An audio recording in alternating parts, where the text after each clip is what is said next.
காயங்களில் ரெண்டு வகை உண்டு. ஒன்று வெளிக்காயம், இன்னொன்று உள்காயம்.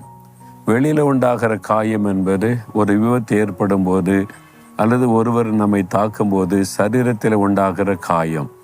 உள்காயம்னு சொல்லுவாங்க. இருதயத்தில் உண்டாகிற காயம் இருக்குது, இதுதான் ரொம்ப பயங்கரமானது. ஏன்னா இருதயத்தில் உண்டாகிற காயம் மனிதனால் விளங்கி கொள்ள முடியாது, புரிந்து கொள்ள முடியாது. ஆண்டவர் மட்டும்தான் அதை விளங்கி கொண்டு இருதய காயத்தை மாற்ற முடியும். இந்த இருதய காயம் எப்படி ஏற்படுகிறது? ஒரு மனுஷருடைய வார்த்தையினால் உண்டாகிற காயம். அதாவது பட்டைய வெட்டாக பேசுகிறவர்கள் உண்டு அப்படின்னு வேதத்தில் இருக்குது. இந்த மாதிரி காயப்படுத்துகிற சிலர் இந்த உலகத்தில் இருக்கிறாங்க. இயேசு சொல்லுகிறார், என் மகனே, உன் காயங்களை நான் ஆற்றுவேன் என்பதாக ஆண்டவர் சொல்லுகிறார்.